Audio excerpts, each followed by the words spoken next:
Hello, everybody. Hope everybody's doing good. It's episode 24 of Dreadful Talk, that time of the week. I'm really excited about this one for a couple reasons. As you can see, getting closer to the holiday season. Got the little tree over there. I got another tree over there, but he's barely in view. Got the stockings hanging up. Man, we're festive around here. I know some people start to see Christmas decorations and hear Christmas songs on the radio and stuff and kind of roll their eyes, but we're definitely pro Christmas, having a good time, and holidays, having a good time over here. Not even really religious, but I honestly love all the things about Christmas. I feel like a kid. I love Christmas lights. I love stockings. I love decorations, all that stuff. So we get in the Christmas spirit over here, the holiday spirit. And yeah, man, I'm looking forward to this one. Rolling solo this week. I got a couple of different reasons why. I'll get to that. I like to do it every now and again.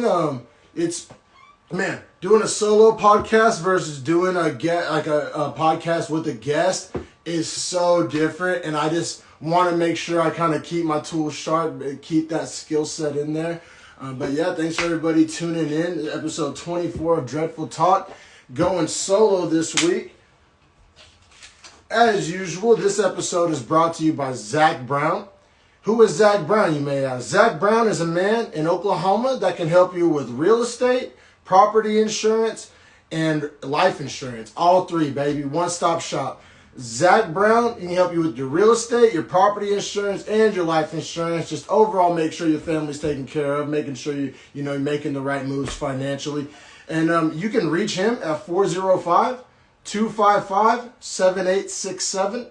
405-255-7867. That's Zach Brown. It'll be a pleasure to work with. Great man, great friend of the show. And yeah, got me a little iced coffee, so if I'm a little, caffeine affects the hell out of me. I'm one of those people, I don't drink coffee every single day, so I have a low tolerance, so I get essentially cracked out whenever I'm on coffee, but it's all good. I'll balance it out. Life's all about balance. I know some of y'all may think my bone's real dirty and gross. Believe it or not, it's been recently cleaned. That's how bad it is. But yeah, let's get this show on the road. Let's get this party started, y'all. If you at home watching or listening, feel free to take a rip with me and let's get this party started right.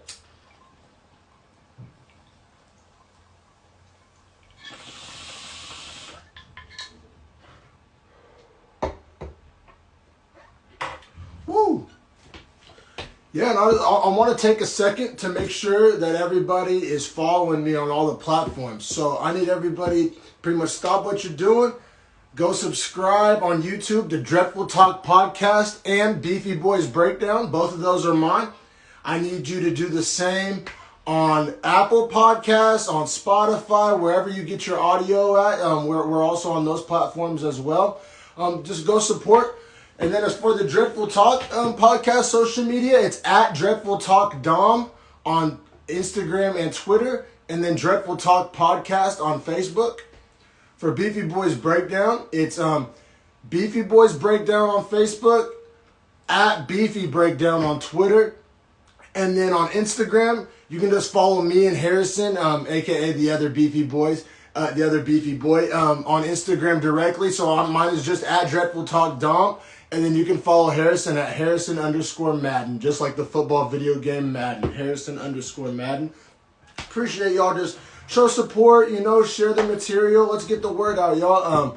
I appreciate everybody that follows and just supports what we're doing here.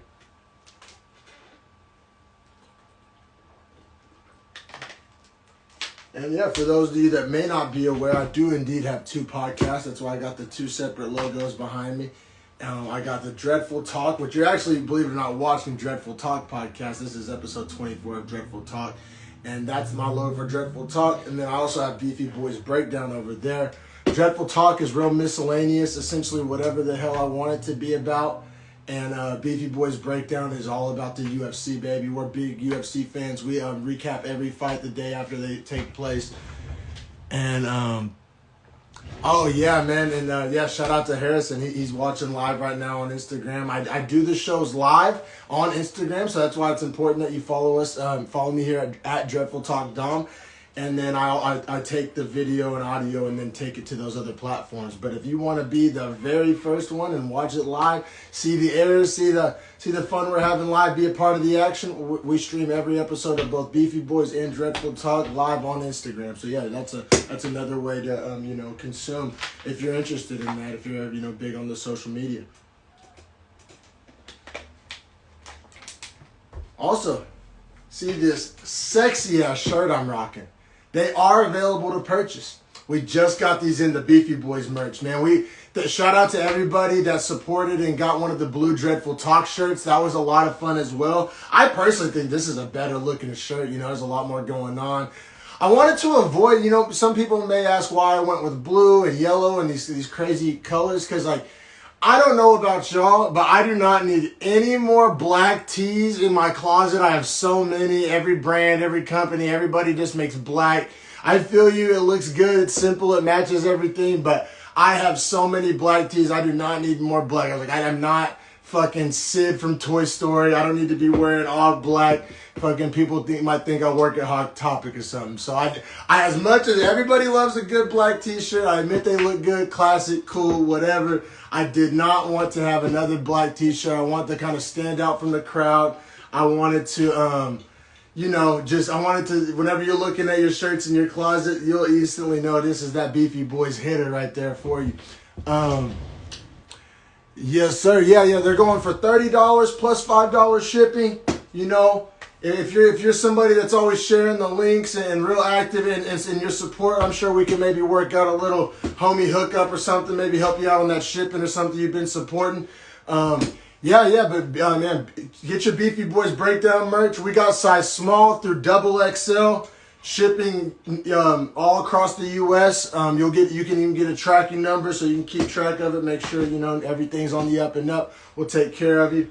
But yeah, soup, man. I love these. I love these so damn much. So I got size small through XL. If you're interested, the website's not currently live, but you can just DM me or Harrison on any of those social medias that I listed, and we'll make sure you get taken care of for sure. We take payment through Venmo, Zelle, PayPal. Harrison has Cash App. I don't personally use Cash App, but I think Harrison can get you on the Cash App. So either way, however we need to accommodate you, we can definitely make sure that happens. And also wanted to take a second to say that, if you wanted to promote your small business, even a social media account you're trying to get off the ground, even another podcaster, if you have a small business, big business, it doesn't matter. You can purchase sponsorship slots here at either Dreadful Talk or Beefy Boys Breakdown. It's all greatly appreciated. Essentially, your money gets reinvested into the podcast, more merch, better quality equipment, stuff like that. So, we can do funny kind of improv reads for your business. We can do a scripted read. That way it's, professional. Everything's the way exactly how you want it. Or we can even throw a graphic up on the screen before and or after the YouTube videos, if that's another way I'm interested in. Even posting Instagram ads, but super reasonable rates. Get in while it's still reasonable, because you know what I'm saying. When this pops, then prices going up. So get in on the ground floor here at either Beefy Boys and or Dreadful Talk. We are still looking for sponsors, and we will represent your business, your whatever it is you want us to represent. We'll do it to the fullest. You know what I mean? It'll be a good look. You'll get in front of audiences on YouTube, on Instagram, on Spotify, Amazon Music, Apple Podcasts. We're on all the platforms. So those are all, it's almost like, radio advertising, you get in front of a broad audience. And like I said, we'll lock you in at a really reasonable rate.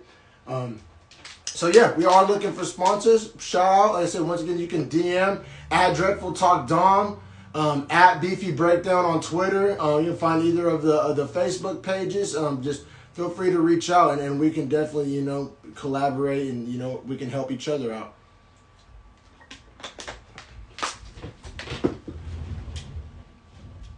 Oh, man. Yeah, and I don't know, anybody watching on YouTube, I keep getting close to the screen. Like I said, I do these live on Instagram, and people comment, and it's always a tough balance for me, because I don't want to just be straight interacting with the Instagram people.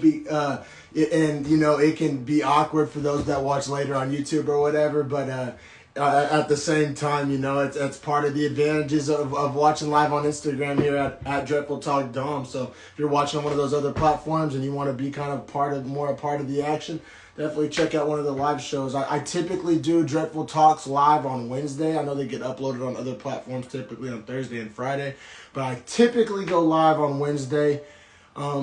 Typically between 10 and noon on West Coast, but sometimes I go in the evening if that accommodates my guests better, if I'm having a guest that week or whatever. But yeah, we cover a wide range of topics here on Dreadful Talk. I've had everything from authors to professors to fighters to rappers to days like today where I rock it solo. And so it's you never know what you're gonna get on Dreadful Talk. We keep it fresh. We keep it moving, and like I said, for fight fans, for MMA fans, for UFC fans, Beefy Boys Breakdown is the show for you. It's a little more niche. I know, not everybody's a UFC fan, and that's fine. But man, I mean, it's a fantastic sport. I mean, it's growing. It's growing. Like football will always be number one for me. I love my Oakland A's and I love my Thunder. And I love my OU Sooners college football, but man, MMA is jumping those other sports for me. I love it so much. It's a very cerebral, respectful game. I know it gets like kind of portrayed as barbaric or cavemanish or just violent, and it can be. We've seen some gnarly things. Only if you consider somebody's ear getting ripped off violent. But that's part of it. But it really is just 90% of those dudes are super respectful, super smart. Just great people. It's a great sport. So even if you don't think you're a traditional UFC fan, maybe check it out and check out an episode of Beefy Boys Breakdown. Also, like I said, man, here, you know what? We're going to have a good time on this here show. We usually like to have a beverage or two on the show. And this week, we got the Sierra Nevada 2020 celebration. And they release like a winter beer every year. This is their 2020 version. They're kind of like an IPA. It's nice. I swear, like those leaves start changing colors, and all I want to drink is ciders and IPAs.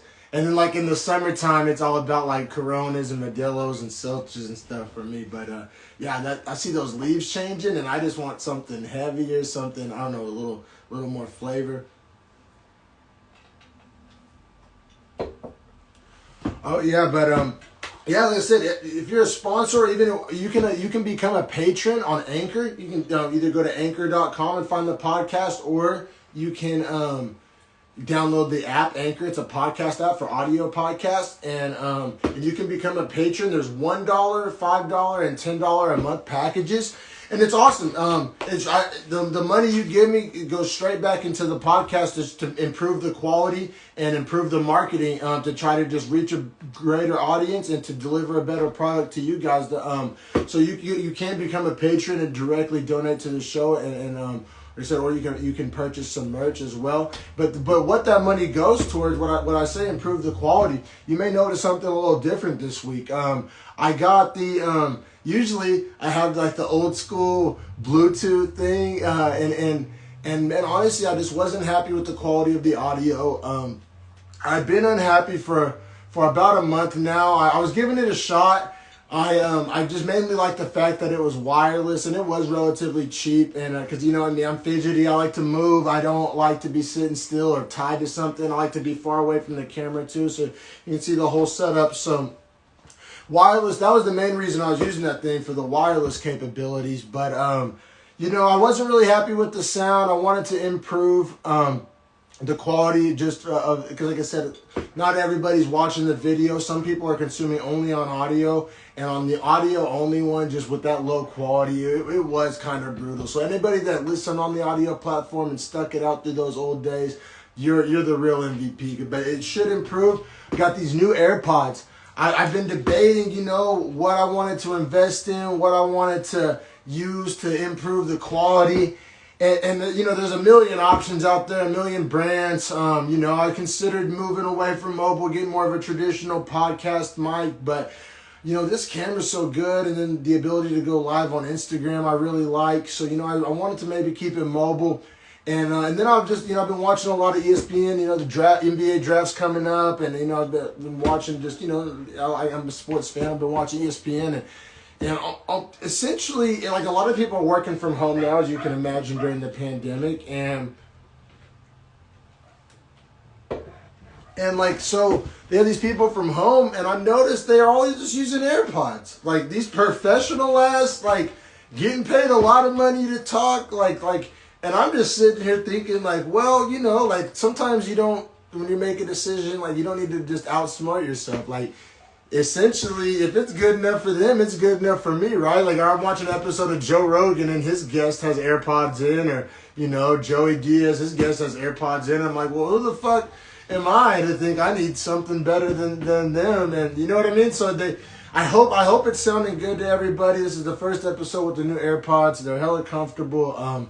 I think it should be good too, because there's two mics, right? I believe. So like the other one only had a mic on one side. So I don't know. I really hope the audio's sounding better to everybody. I had Harrison's viewing live. He said they were sounding good. But I know he's my buddy. He may just be being nice. So, leave a comment. Whether you're watching on YouTube or, if you're on my Instagram, leave a comment. Let me know how the audio's sounding. And yeah, no, I appreciate everybody tuning in. Like I said, I want to deliver a good quality product to y'all. And you can directly influence that, help a brother out, help the show out by, becoming a patron on Anchor, or becoming a sponsor, or buying some of this sick-ass Beefy Boys merch.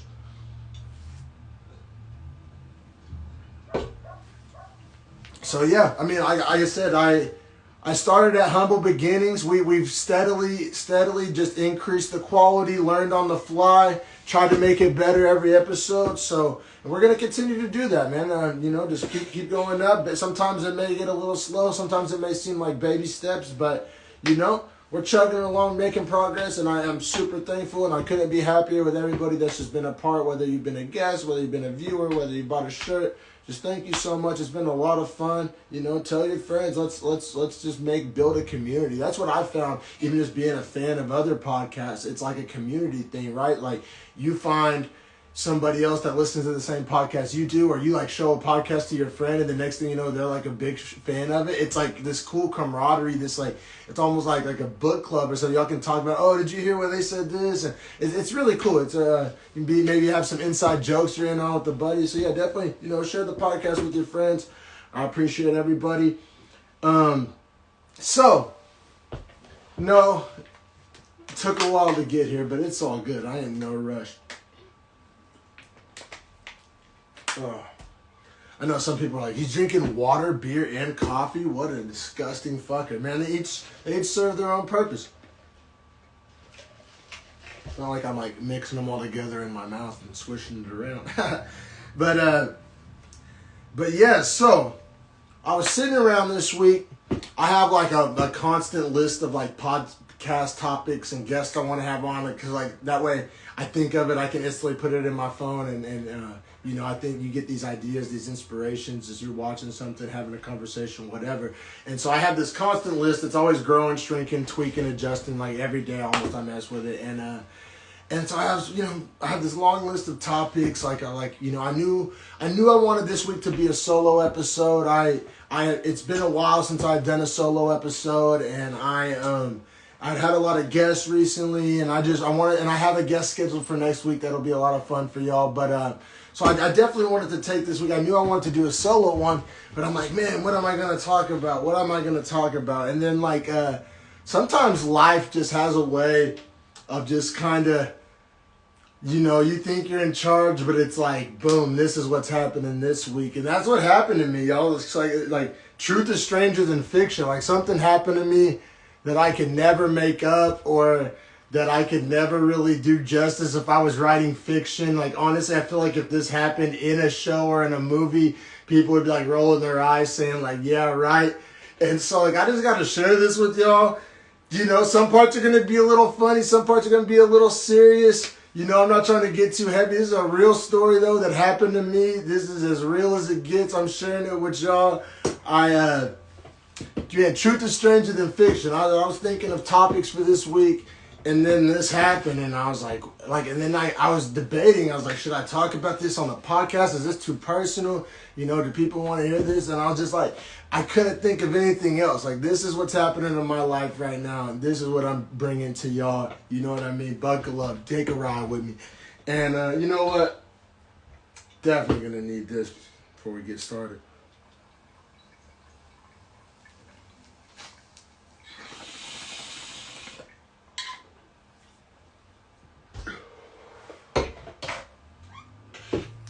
Alright, so the start of the story, we got to take it way back. And I tell this story in greater detail back on episode 7 of Dreadful Talk, the My Life Story episode. So I'm going to give a kind of Cliff Notes version here. If this sounds like interesting, sounds like something that you want to, know more about, go back and check out episode 7. And actually, since I've been spending so much time talking about how we've been trying to work hard to improve the quality, go back and watch episode 7 and you'll see how far we've come. We work hard to try to, present y'all a better show. But, so like I said, I'm going to go over this kind of briefly. If some of it's not making sense, if you want to dig deeper on it, go back, check out episode 7. It's on YouTube. It's on all the platforms I've been listing. I'm going to kind of gloss over this, but if you want more details on some of this, episode 7, go check it out. It's like my whole life story if you want to know more about who the fuck I am and how I ended up so fucked up. But, that being said, back when I was 15 years old. I was about to go into I think I just turned 15. I think I was about to go into the 10th grade. Maybe 10th grade just started. I don't even think I had my dreads yet. I think it was like right before I started my dreads. I was baby Dom. No chin hairs, nothing. Little guy. And I was 15 and I found out the guy I grew up calling dad, the guy whose name is on my birth certificate, I found out he wasn't my dad. Had my very own little Mari episode. You know what I'm saying? You are not the father. And that happened to me. Boring government details as to why it happened, but when I was 15, took a DNA test, found out the guy I called dad my whole life wasn't my dad. And, crazy. That alone is crazy. Kind of truth is stranger than fiction. You know what I'm saying? That shit happens to people. It happened to me. He told me, he's like, son, you're still my son, nothing changes, I got you still, like, you know what I mean? Trying to reassure me, because as you can imagine, I was kind of panicking. And he said all the right things. It just goes to show, sometimes words are hollow. So starting that day, up until that point, we always told each other, I love you. After that day, I shit you not, he never told me I love you again. Real story. Fucked up, I know, right? But, I was starting to get older, and I was, the whole young trying to be tough and cool shit. Like, I don't fucking care if my dad tells me he loves me. Like, I wasn't about to admit that shit bothered me, but it did. But you young, you trying to be tough, you trying to be cool, that ain't something that you talk about, And so, as soon as he found out that I wasn't biologically his, now, keep in mind, he still bought my school clothes. I think he paid for my phone bill. He did things financially for me, which I am grateful for. And I don't want any of that to get lost here. Grateful for that. But he never told me he loved me again after that day when I was 15. And, I would even say it to him, and he just, wouldn't say it back. And then, so I fast forward a couple of years. I think I'm 19 years old. I'm in college. I'm playing football at Oklahoma Baptist University. Shout out the Bison. Shout out Coach Jason Milo. Man, he's a good ass man. If you a football player that you're in high school and you may not be getting any good offers, letters, you're under recruited, follow Jason Milo on Instagram. Send that man your film. He'll make something happen for you. He's a good man. I mean, no guarantees. If you trash, you trash. But your boy wasn't trash, and he looked out for your boy. It helped me accomplish my dream of playing college football. Ever since I was a little bitty boy. That's how I grew up in Oklahoma. A kid grows up in the Bay or LA or most other places. You grow up, your goal is to be in the NFL. I grew up in Norman, Oklahoma, essentially, and from like age 11 on, and so like that's like the home of the OU Sooners, and the OU Sooners. I mean, that's the biggest show in town. Those guys are superstars. Like, I remember when Adrian Peterson was in college, like Phil Lodeholt, all those guys. Curtis Lofton, that generation of OU guys, I was young. You see them around town. It was like seeing a celebrity. Like, we would have rather seen them than seen our favorite rapper. And so, like, my whole dream growing up, I wanted to be a college football player. And I got a chance to, accomplish that. Obviously, on a smaller scale. I'm not going to sit here and tell you playing at OBU is the same as playing at LSU or Alabama. Duh. Like, I'm not going to try to, make it out to be more than it is. But if you ask me, I lived out my childhood dream. And so I'm at OBU. It's probably like 2013, I think. And my dad buys me a truck. The guy I grew up calling dad. And he buys me a truck. It's a black GMC, just kind of single cab, pretty simple truck. Nice truck, but simple truck. But boy, I thought it was the cleanest thing on planet Earth. I had some tins in it, which eventually got stolen. It might have been an omen. But I lived in a sketchy tweaker neighborhood in Shawnee, Oklahoma. And literally my neighborhood, what we called it zombie land. There was just tweakers and junkies everywhere. So I should have known better. But anyway, I got my Beats stolen out my truck when I was in college. But I was in college. I got this truck. Nice truck, thankful for it. Hell yeah, I mean, like he was still looking out financially, but there was like this emotional gap had grown. And so and then in 2016, a few years later, I still have the truck, whatever. That's whenever I move out here to Cali, move out here to the Bay. And when I move out here to the Bay, it essentially marks the point when we stop talking altogether. Like, one year, I called this man on Christmas morning. And shit, and I already said earlier in the podcast, Christmas means a lot to me. I'm all about Christmas spirit. Like, I love that shit. Call me corny, whatever. That shit makes me happy as fuck. I'm a Christmas guy. And called my dad on Christmas morning. He answers the phone. He said, "What do you want?" I can't make that up. Like, what do you want? And you know what I'm saying? I was like, well, I'm saying it's Christmas. Just call it to say Merry Christmas. So he started shitting on me and shit. And then for the past like 4 years, little to no conversation. Every time we would talk, he would just like tell me to cut my hair and quit smoking weed, or just say some smart ass little comment, or just be a dick. And like I said, once again, at this point, we're getting close to 10 years without saying he loved me. And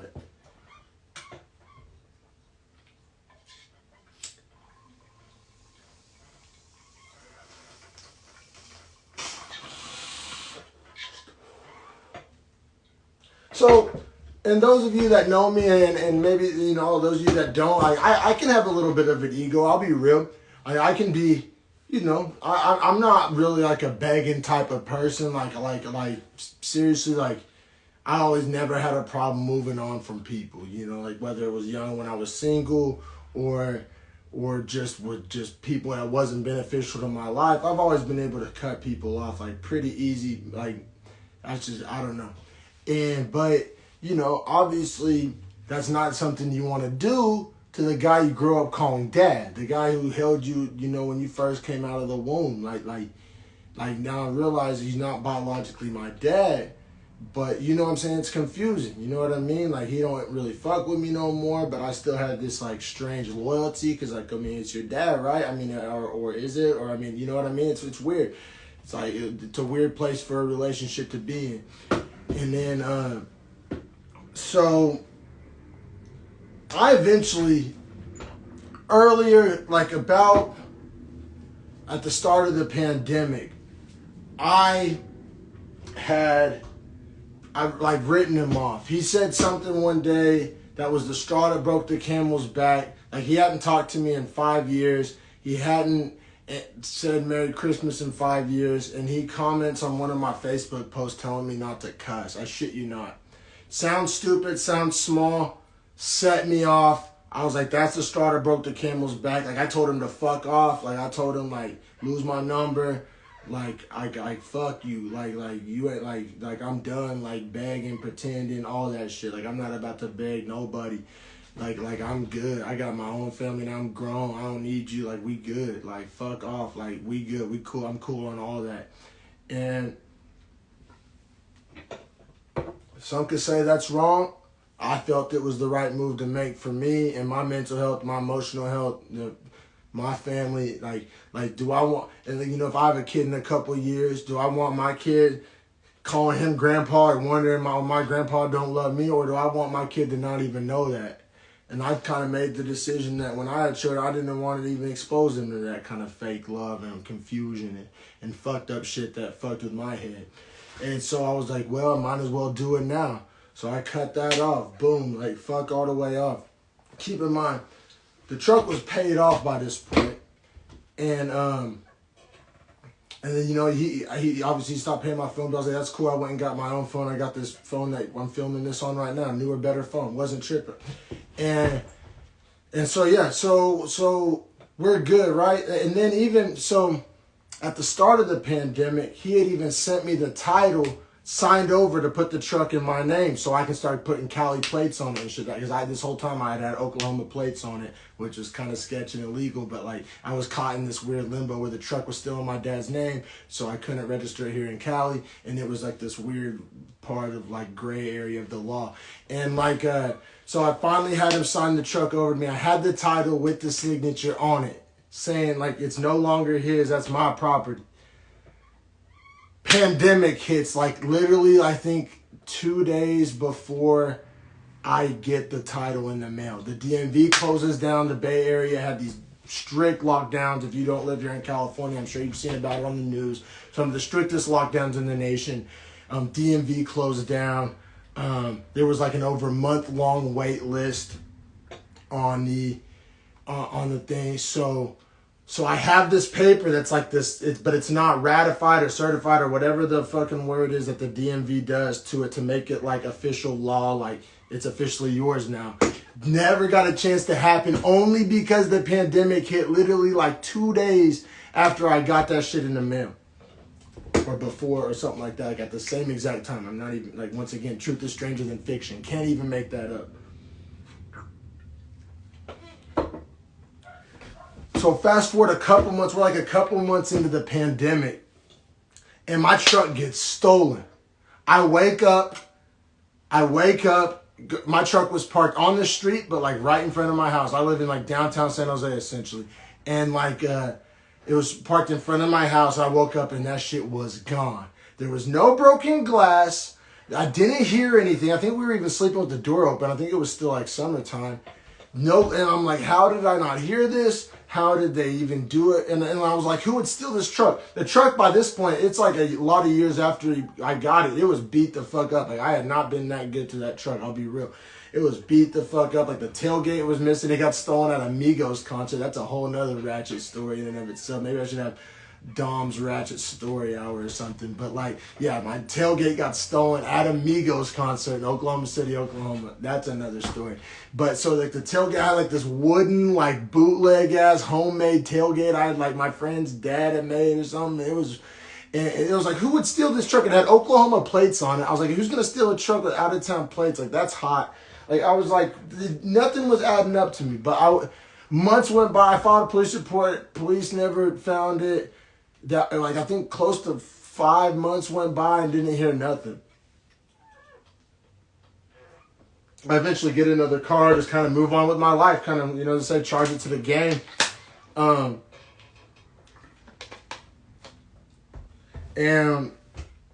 yeah, and keep in mind, it's like this neighborhood I live in, it's not the greatest neighborhood, but it's also not like the straight like hood ghetto. Like it's a pretty good neighborhood, but like, you know, like there's some homeless, you know, there's some spray paint gangsters. That's what I like to call them. Like ain't no gangsters ever to be seen anywhere pulling anybody's car, banging no colors, selling no dope, selling no pussy, nothing. But somehow shit's always getting spray painted. These motherfuckers like come out in the middle of the night and spray paint shit in downtown San Jose trying to act like they gangbang, but like literally every other hour of the day, they only gangbang between like 2 and 5 in the morning on like corners like of like warehouses where nobody's at. Like it's so stupid. But anyway, part-time ass spray paint gangsters. So it's like it's not the greatest neighborhood, but it's also not the worst neighborhood. But like my family's been on this block since the 60s and no car's ever been stolen. And then my truck happens to be the first one in like, what is that, 50 years of history of my family being at this house. First truck gets stolen is mine. Suspicious, right? But I mean, hell, I didn't have no proof. Well, I mean, what am I supposed to do? Be a fucking detective? You want me to go buy a goofy fucking hat and a pipe and you know what I'm saying? Like I thought that's what my tax dollars was for.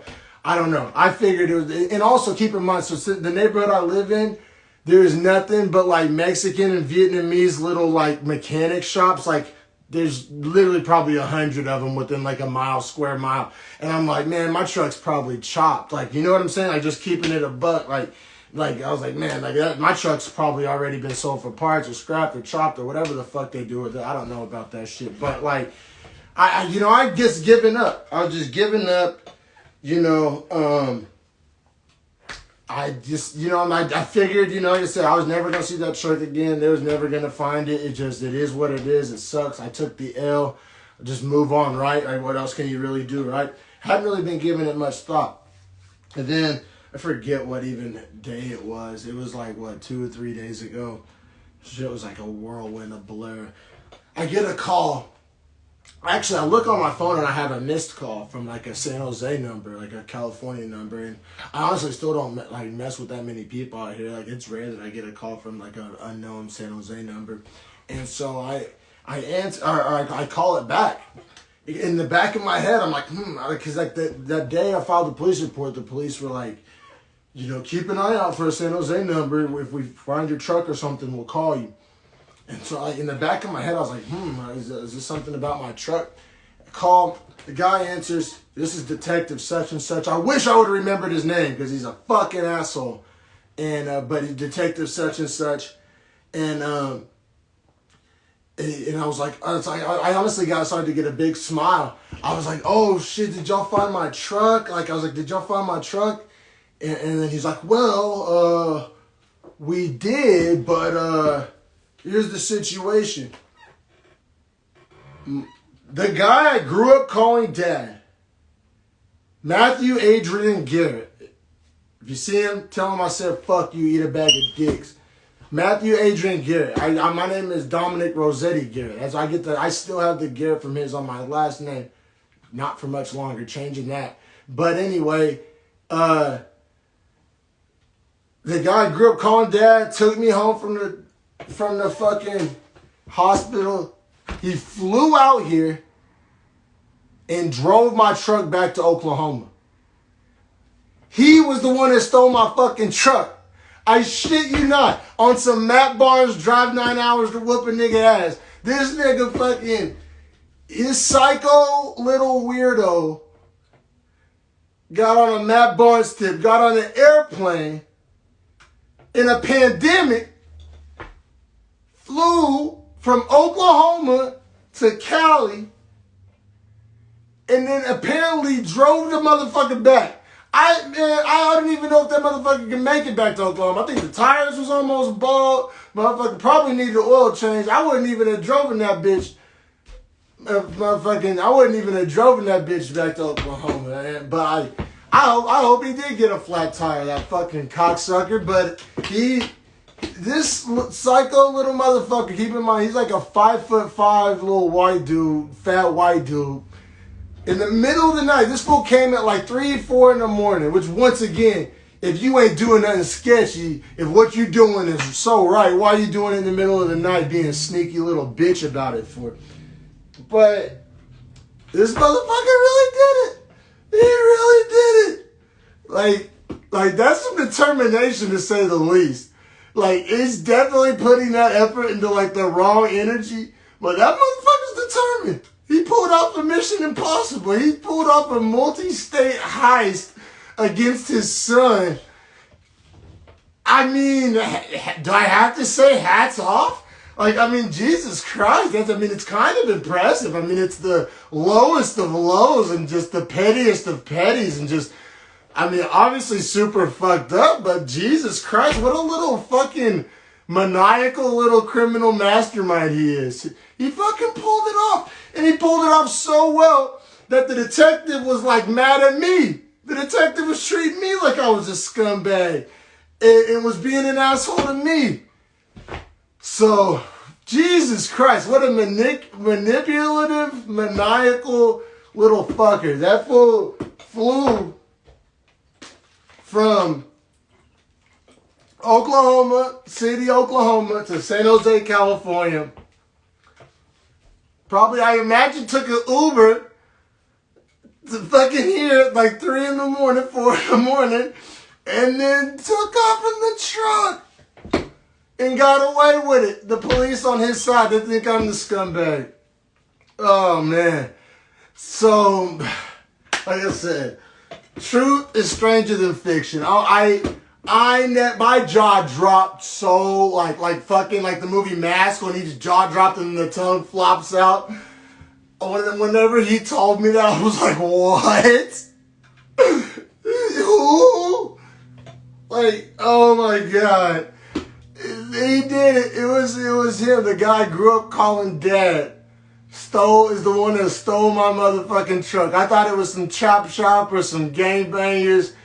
It was a 5'5" short fat white man from Oklahoma, man. What in the fuck? So, like I said, y'all, I had to share that with y'all. I had to get it off my chest. Call it therapy. Call it an entertaining story for y'all. Call it what you will.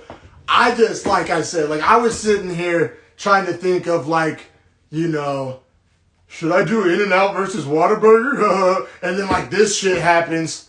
And I'm like, how am I supposed to talk about anything else? This shit is crazy. Like I said, if this shit happened on a fucking, you know what I'm saying, episode of Shame, it's like some Shameless. I feel like it's like some Frank Gallagher, like if Frank Gallagher had a vendetta. Like this is like some, my life was an episode of Shameless mixed with Mari, mixed with Jesus fucking Christ. We'll see. I'd like the final chapter to be like Bloodsport or, you know, Mortal Kombat or something. I'd love to get my hands on that little motherfucker. But, you know, to TBD, to be determined, to be continued. You know what I'm saying? Next week on the Ratchet Stories of Dom, does he go catch a fade? But no, seriously, like, holy shit. Like I said, I was sitting here trying to think of topics. I knew I was going to do a solo episode, and then the universe plops this on my lap, and I was like, man, people ain't gonna believe this. I was like, this is a story of all stories, but 100% true, 0% fabrication. That time my dad stole my truck. I feel like that's like an episode of Always Sunny in Philadelphia or some shit. But yeah, my dad stole my truck, y'all. I guess the next step is to write a country song about it, right? I don't know. Maybe that's how I can win in the end. I'll be the next Nas X, write a country song called My Dad Stole My Pickup. And, you know, as long as it makes more money than the truck's worth, I come out winning, right? I come out on top. That's how you flip an L into a win, yo. But yeah, no, in all seriousness, I just had to share this with y'all. I figured some of y'all would get a kick out of it. Maybe, you know, I don't know. I know I would want to hear that story. Like, when I told all my friends, they were just like, are you fucking serious? Like, nobody could really believe it. I mean, I don't really believe it. Like, nobody believed it. Like, truth is stranger than fiction. Theme of this week's episode. Life and Times, the chronicles of the ratchet life of Dom and his crazy-ass family problems. We all got him, but Jesus Christ did this manifest in a peculiar way. Episode 24 of Dreadful Talk Podcast, and just thank you for everybody that tuned in live, everybody that subscribed to my YouTube. If not, go subscribe at Dreadful Talk Podcast, help a brother out. And yeah, we're going to keep this rolling. Part 1 of this was like this ratchet story about my dad stealing my truck, so if you haven't seen that, go check it out. And now we're going to kind of totally pivot, totally unrelated, but it is something I wanted to do on this episode. And we're going to do a UFC 255 preview. So I have another podcast, Beefy Boys Breakdown, the shirt I'm repping, this logo right here. Beefy Boys Breakdown is the day after every single fight. We recap everything that happened. You know, we have a good time. We tell stories. We laugh. But it's post-fight. So we recap the actual facts, what took place. We never really get into much of like, you know, predicting the next week's fights or anything like that, or else it would be a 5-hour-long podcast. So I want to do that here on this platform, my Dreadful Talk platform that you're currently watching. I want to take a second to do a UFC 255 preview. This isn't the flashiest card, you know, not the biggest names on it per se. So I wanted to give you a reason to be excited about it. So I'm excited. We're going to go over, actually I see a couple nice upsets to potentially bet on this weekend. And then we're just going to talk about, you know, how we think the two championship fights are going to go down. So yeah, UFC 255 preview. It is going to be a pay-per-view. I said it's not necessarily the flashiest card. Top end, it's a really deep card though. Really deep card. Even going, there's fighters I know on the early prelims, the UFC Fight Pass prelims. So it's a deep card. Probably more quantity than quality, but there is 2 belts on the line, so you can't really say, you know, that it's not quality. It's world-class fights, just maybe not name cachet-wise, you know. But any fight's fun if you bet on it. So I'm going to give you a couple of nice little bets I think that could potentially make you some money this week. If they lose, don't try to come find me. I'm not a professional here, but I do watch a lot of UFC. I am familiar with these fighters. And I think I see a few upsets that I like, you know, money-wise, bang for your buck-wise. And so, yeah, we'll get into the UFC 255 preview. Like I said, if you're a UFC fan, MMA fan out there, go check out Beefy Boys Breakdown on YouTube, on Spotify, on Apple Podcasts, Beefy Boys Breakdown. We do recaps of every single fight, even the free ones, not just the pay-per-views. We do all the fight nights, all the fight islands, every single card. So yeah, Beefy Boys Breakdown. But what we don't do on there is really much predicting and much previewing of the upcoming fights. And so that's what I wanted to do here, since we don't really get a chance to do it on Beefy Boys Breakdown. So, like I said, totally different from the first part of the episode. But I'm versatile, baby. Don't try to box me in. I can do more than just one thing. I don't even know if that first thing I did was a thing. I don't know. I don't know what that was, but it was, you know, it's true is what the fuck it was. So yeah, we'll leave it at that. But yeah, so we got some fun fights here. Like I said, I see some bettable fights. I'm not gonna go through every single fights. Just some of the more of the fighters I'm familiar with. Some fights I think will be good to bet on. You know, things that obviously we'll go over the championship fights and yeah. So first fight's a women's fight that I am absolutely thrilled about. We got Ariana Lipski, a.k.a. the Queen of Violence, one of my favorite nicknames in all of mixed martial arts. Queen of Violence Lipski versus Antonina Shevchenko, which Shevchenko, isn't she the champ? No, you're thinking of her sister, Bullet Valentina Shevchenko, who's actually also fighting on this card, one of the championship fights, and we'll get to her fight as well. So both of the Shevchenko sisters are fighting on this card. So on a card where you're kind of looking for a little razzle-dazzle, looking for a spark, there's a little storyline, you know, add a little intrigue. Both of the Shevchenko sisters are fighting on the same card. I think first and last fight, her sister's the first fight, or no, it's not. I'm talking on my sorry. But the first one we're going to go over is Queen of Violence Lipski versus Antonina Shevchenko. And so Shevchenko's actually lost 2 out of her last 3. I should also probably know Lipski is a plus 140 underdog, and Shevchenko is a minus 160 favorite. And this is actually one of the upsets I like on this card from a betting perspective. I think Lipski at plus 140 is phenomenal. I think it may get bet down, so I'd honestly probably get while the getting's good. Maybe not, though. Maybe people like betting on that last name Shevchenko, but I think that's what's happening here. I think that the number is like weighted to account for us like casuals betting on the name Shevchenko, like, you know, drunk people in Vegas and shit. Because I don't see an actual really logic for her being the favorite in this fight. Like, honestly, like if Granted, I'm not a matchmaker, line setter, but if I was setting up the line, I would have definitely had Lipsky as the favorite. So that's what I'm saying. I think the fact that even though plus 140 isn't the hugest number, the fact that you're getting her at a plus anything, I think like is pretty impressive. I think the only reason Shevchenko is minus 160 is because of her last name.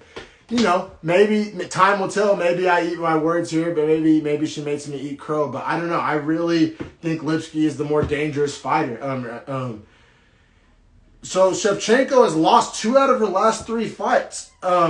And one of them was to Roxanne Modafferi, who me and Harrison talk on Beefy Boys Breakdown all the time. We are not a fan of Roxanne Modafferi. She is a pretty credentialed grappler, but in a lot of MMA fights, she looks slow as shit and just like unathletic as shit and out of shape. And so the fact that she lost to Roxanne Modafferi, like, I'm biased. I don't like Roxanne Modafferi, but the fact that she lost to her within her last 3 fights, and she's a favorite, I don't know about that. And then she also lost to Caitlin Chikagian, which Chikagian's a really good fighter, but Chikagian also has some recent losses as well. And she fights on the same card Chikagian does, and I think she's gonna lose. So we'll get to that. So yeah, I mean, she has losses to Chikagian and Modafferi, which. It's kind of tricky because those names have cachet in women's MMA. I just don't really think they should. Like, I think they're both hella overrated. I think Modafferi's overrated and Chikagian's overrated. So the fact that she has losses to both of those and 2 out of her last 3 fights were losses to those 2 fighters, and she's favored over Queen of Violence Lipsky, I just don't get that. I say pound it 3 to 5 units on Lipsky. I mean, like I said, MMA betting will humble you. If you just the minute you think you got something figured out, it'll humble you. But I don't understand that money line on that. I love Lipsky at plus 140. So, hey, I said it. It's out there. If it's wrong, it's wrong. But man, I just right now sitting here on Wednesday, I think the 16th. I think it is. Or maybe it's definitely Wednesday. Jesus Christ, the pandemic dates will get you. But yeah, man, on Wednesday, the fight's on Saturday. Sitting here today, I love Lipsky at plus 140. Love that bet. Love it, love it, love it. We're going to get into the next upset I really like on this card. I like this one less. This would maybe be like a 1 or 2 unit bet as opposed to my 3 to 5 confidence on Lipsky. But I do like this as an upset. I like the number. You got Brandon Raw Dog Royval.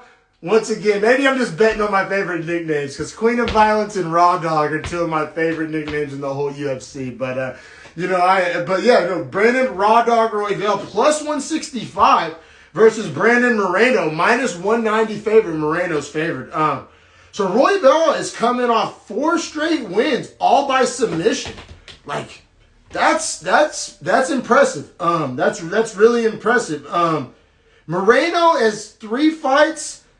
And 3 wins and 1 draw in his last 4. So he's pretty hot too. He hasn't lost in his last 4 either. This is a great matchmaker. Like the matchmakers did a great job on this one.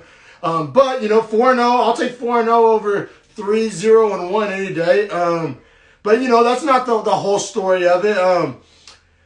But what I think would be an interesting bet on this as opposed to the actual money line, just because of. Oh, okay. And so all 3 of Moreno's wins, including the draw, were all decisions. So he's not really much of a finisher.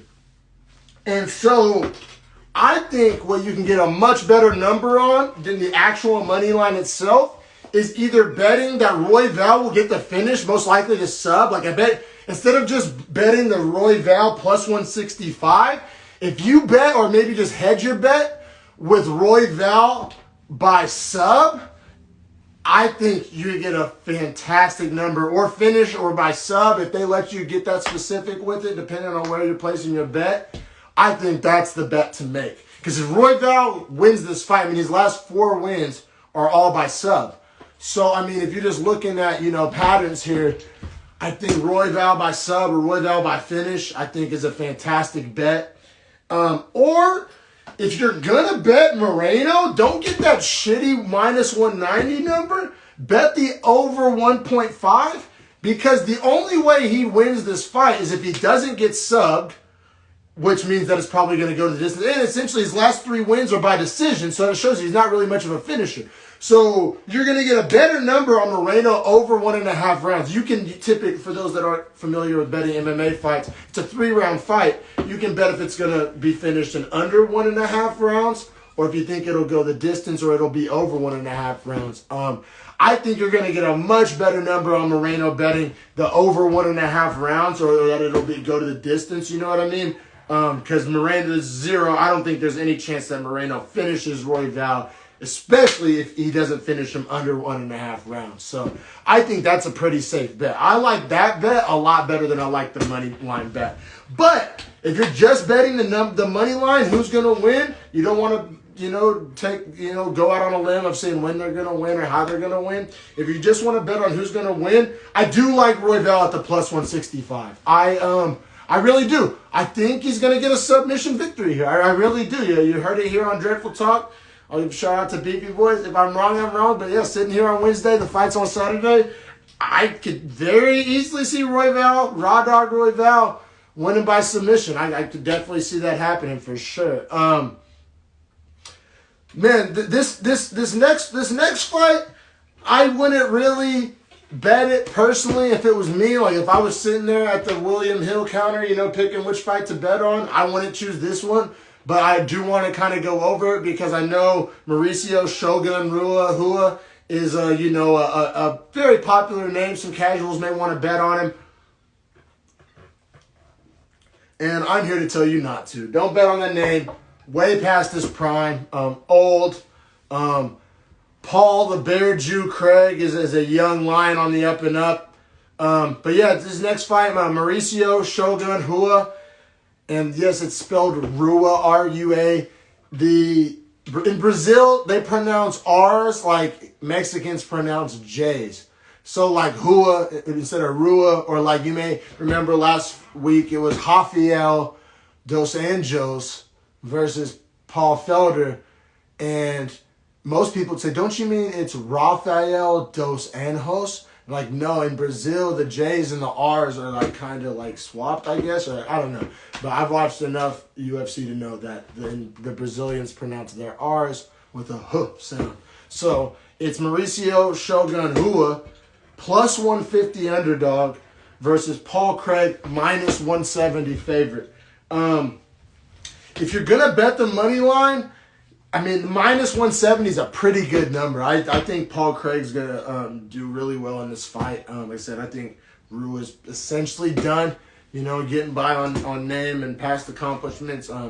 But obviously all, older fighters, have the fight IQ so that's always in their back pocket. It could always, if it gets into like an IQ chess match kind of fight, that's going to fight for the older fighter. So they actually already fought once. They fought on November 16th, 2019, so almost a year to the day from this fight.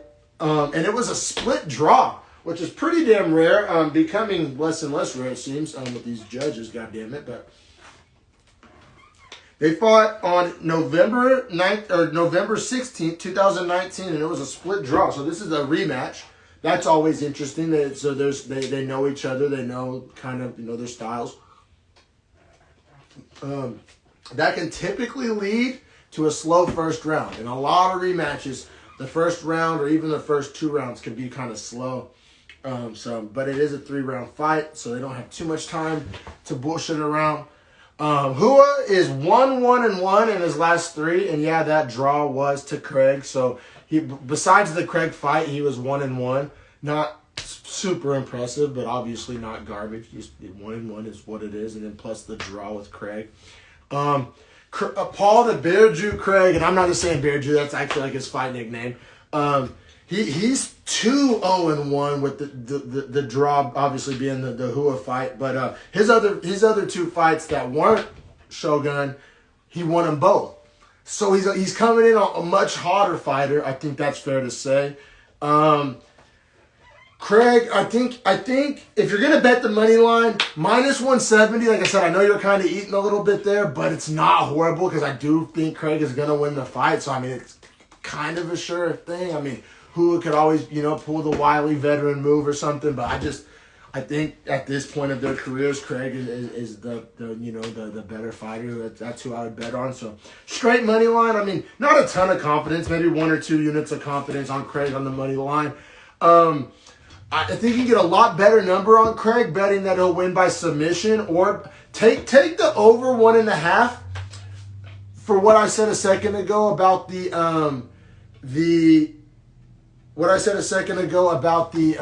rematch factor. I see a very, very low chance that this is a quick finish for either guy off the pure simple fact that it's a rematch. And typically in rematch, guys there's like a feeling out process. They know, I don't know, guys typically don't come out of the gates firing super aggressive in rematches. Could obviously be wrong, but just that's what kind of history has shown us. The precedent has been set in rematches, typically a little slow starting. So I think whoever you're betting, whoever you think is going to win, bet the over 1.5 for them. I think you'll get a much better number because, especially if you're going to bet the underdog Hua, if you bet him at the over 1.5, you'll get a huge number, and because if you're going for the underdog, you're probably only doing it for the money reason. And if you're gonna do that, you might as well go over 1.5 because I don't think there's any chance in a rematch an old ass fighter is gonna come out of the gates and finish a young stud like Paul Craig. So that would be my bets. I like Craig in the money line, but I like Craig by sub and over 1.5 rounds. I think you could cash out a lot better on that number. But yeah, we'll keep it pushing. Cheers to everybody still watching, everybody that supports the movement of Dreadful Talk and Beefy Boys Breakdown. Thanks. Here's to you. All right. Next fight. Cynthia Calvillo trains out of San Jose, so I always, like to show her love. Versus Caitlin Chikagian, who we talked about a little bit when we were breaking down, the preview of the Shevchenko-Lipsky fight. But yeah, Calvillo's the minus 265 favorite, which I feel like is a pretty steep number. I think Calvillo will win, but I wouldn't necessarily love betting that minus 265, to be honest. Chikagian's plus 225. So, like I said, Chikagian hasn't looked impressive lately, though. I think her best days might be behind her. I think that, she's not necessarily firing on all cylinders right now. Calvillo, though, she had to back out of her last fight, I believe. So, who knows how she's doing health-wise. I think she may be coming off an injury. It's a little dicey there. That's why I don't necessarily see the minus 265. Obviously, Vegas knows a lot. They know what they're doing. They obviously know probably more than I do. But I don't really understand that minus 265 here. I think Calvillo will win, but I'm not as confident as Vegas, I guess. So, I guess that means that I'm not leaning Chikagian plus 225, but it's just, that's why they do that money line. They set that number for a reason because it makes you think. I like Calvillo to win the fight, but I don't like betting her at that number. Betting Chikagian, I don't think you'll win the bet, but if you do, it'll be more worth your time at that plus 225. So, I don't know. Not the biggest fan of betting this fight in general, but I do think Calvillo will win for what it's worth. Let me see. Calvillo's 1-1-1 in her last 3. That's another reason why I'm why is Vegas so confident in her? She's 1-1-1, so 1 win, 1 loss, and 1 draw. And her last fight she had to back out of due to an injury, I believe. So she's coming off an injury. So I just don't. That's why I'm sitting here saying it's not that she's not a good fighter, but just 1-1-1, coming off I think a toe injury. Why is Vegas loving her so much at minus 265? Maybe they just hate Chikagian that much. Maybe they're just Chikagian is not looking hot right now. Yeah, so Chikagian's 1-2 in her last 3. But I feel like her level of competition was much better. So, Calvillo, I don't really feel fought any, elite killers, and she's 1-1-1. And Chikagian's 1-2. But her losses are to the champion, Valentina Shevchenko and Jessica Andrade, who are both, obviously Shevchenko is the best in the world, and Andrade has been fighting really well lately. So that's why I don't really understand where Vegas arrived at this number at, because I said Calvillo, it's not like she's on a heater and she's coming off an injury, and then Chikagian's been losing, but she's been losing to killers. So I mean, like I said, I wouldn't really bet this fight. I like Calvillo, maybe like 1 unit's worth, but what's the point of betting 1 unit on a minus 265 favorite? If you know betting, you know what I'm talking about. It just doesn't make, you're not going to, if you do win, it's going to be barely anything. So like what's the point? Like I said, I would much rather, like if you're wanting betting advice, I think the Lipski-Shevchenko fight and the Royval Moreno fight are both much better fights to bet, with much more outcomes and much more established trends.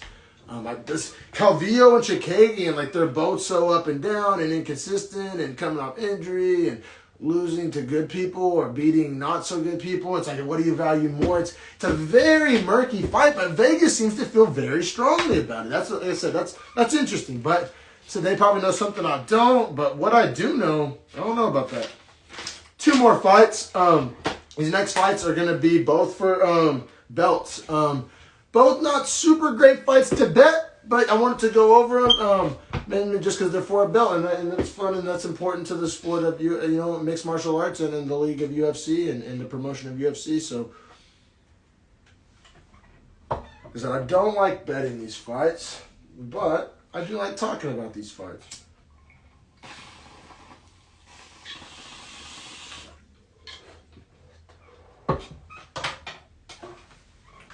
All right, so we got Jennifer Maia fighting Valentina Shevchenko for the women's flyweight belt.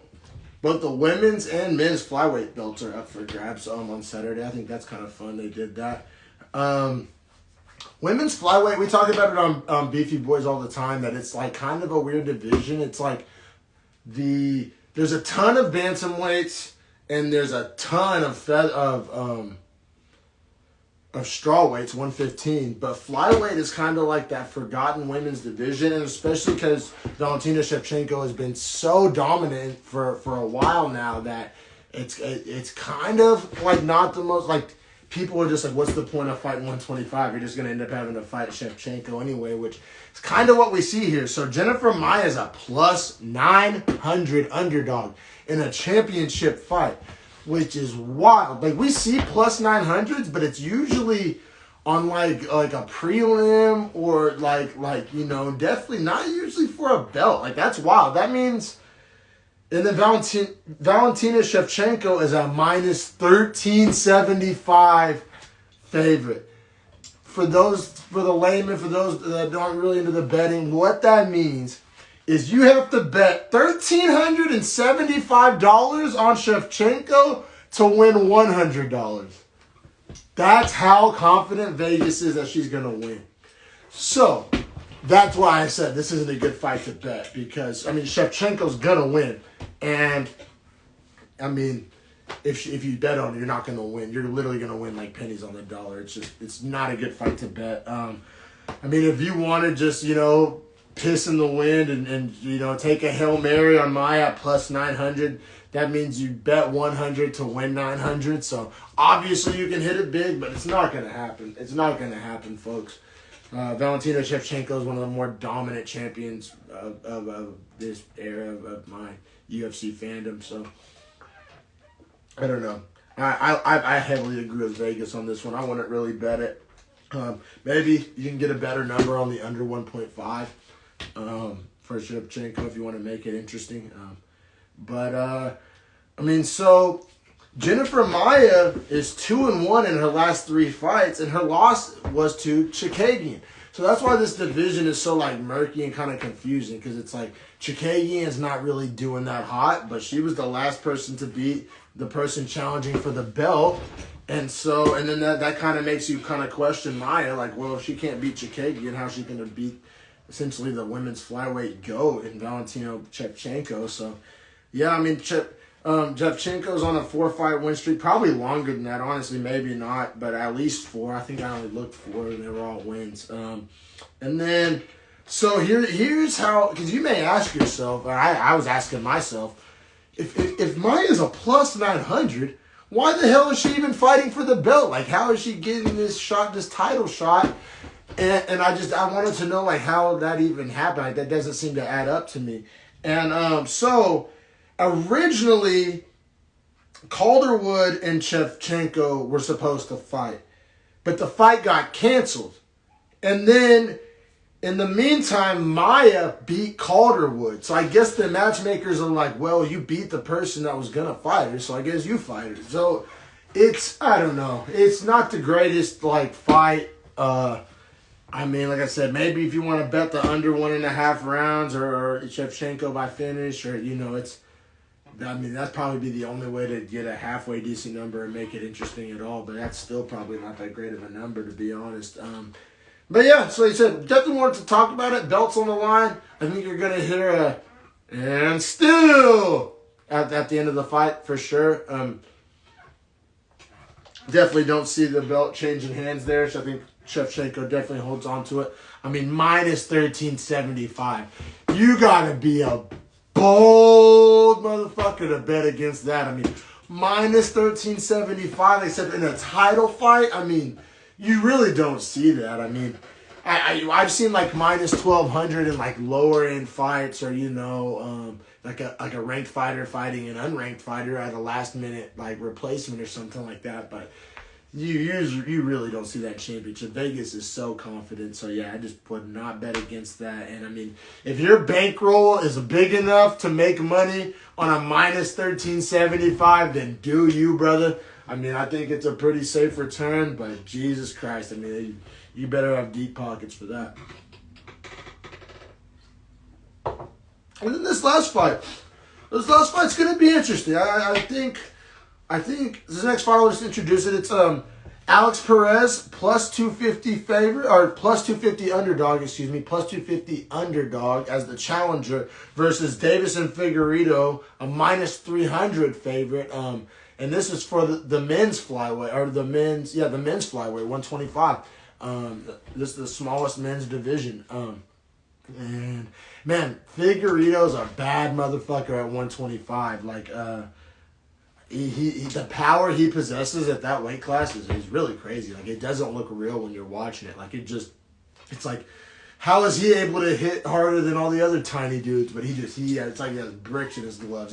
He has so much power for such a small man. I gotta say, so this fight was originally supposed to be a few weeks back versus Cody Garbrandt. And I'm honestly so glad that Garbrandt fight didn't happen. So like, Garbrandt was like, he was a bantamweight, which is 135, one weight class up, 10 pounds heavier. Garbrandt was fighting, but it's not like he was the best bantamweight, like not even really by a long shot. I mean, at one point he was, but I mean, he's kind of definitely past his prime. Like, I think the sport's like definitely caught up with him. Like, these weight classes are evolving, so he knew he wasn't about to do shit 135, so he tried to make the cut down to 125, and I don't know if he couldn't make the cut or if he got hurt or what happened, but Cody Garbrandt, the tattooed up, I don't know, you probably know him. He's a pretty big name, and I think that's the only reason he was going to get this title shot was based off his name. The 125 weight class doesn't have a lot of name, cachet, pop. Not hard. It's kind of hard to sell pay-per-views. I don't think this pay-per-view is going to do that well, to be honest. But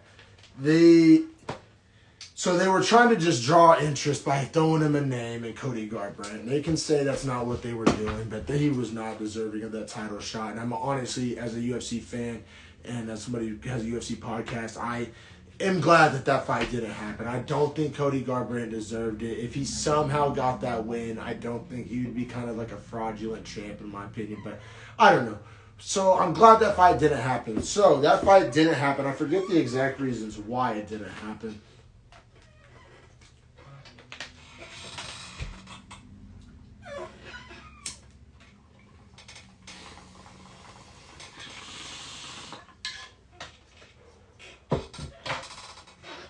But now he's fighting Alex Perez. Like I said, Alex Perez plus 250 underdog versus Davison Figueiredo for the men's 125 flyweight belt.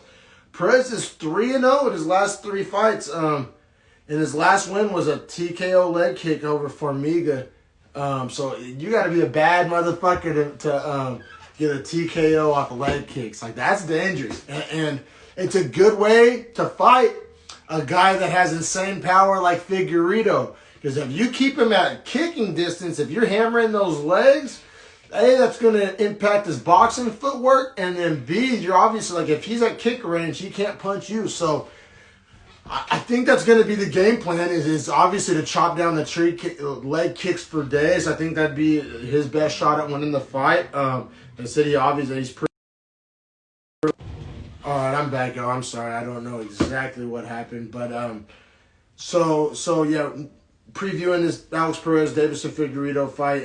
Figueiredo's 4-0 in his last 4 fights.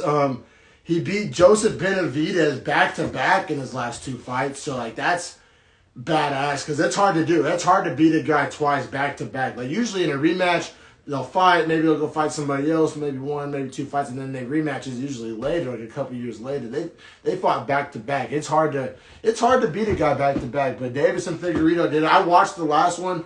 Man, he hit him super hard and then ended up finishing with rear naked choke. But, yeah, Figueiredo's power, that's what the night I became a believer in it. I think that power is the deciding, factor. I think if, minus 300 is not a great number, but I think if you want to, bet, if you can bet the knockout or bet the finish or bet maybe, I don't know, maybe the under, or because this is going to be a 5-round fight, so you can get under 2.5. That gives you more time for that bet to actually happen. That's better than betting the under 1.5, betting the under 2.5. Maybe I'm sure you can get a much better number than the minus 300. I do see Figueiredo winning this one. Like I said, minus 300. I mean, it's not the worst number, honestly, for a guy like Figueiredo, but I think he keeps his belt and still, definitely here and still. But, I mean, leg kicks have been proven effective towards for a lot of underdogs. So, I mean, if he can really, like I said, Perez's last victory was a TKO from leg kicks. So, if he can be even, 75% of that effective against Figueiredo, like if he can just beat the fuck out of Figueiredo's legs and keep him at a kicking distance and just, not let him, have that touch of death close to him, I mean, I could see there's a roadmap for a Perez victory. Like, this isn't the Shevchenko fight. The Shevchenko fight, I'm like, there's no way in hell Maia's beating Shevchenko.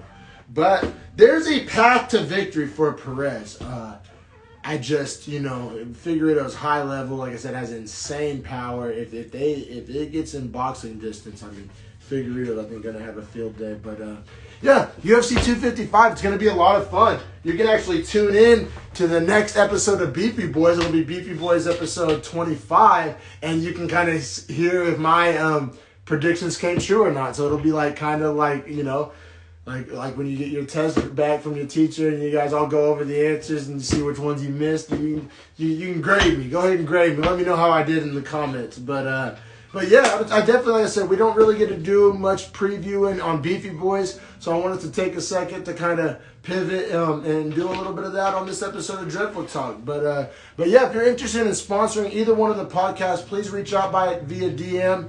Same goes for if you want one of these amazing T-shirts. Thank you. Shout out to Denton Visual on the T-shirts. But yeah, if you want to purchase a T-shirt, if you want to become a patron on Anchor, download the Anchor app or go to anchor.com and find the podcast. You can become a patron. We appreciate everybody's support. And yeah, thanks so much for tuning in, everybody. Have a good rest of your week.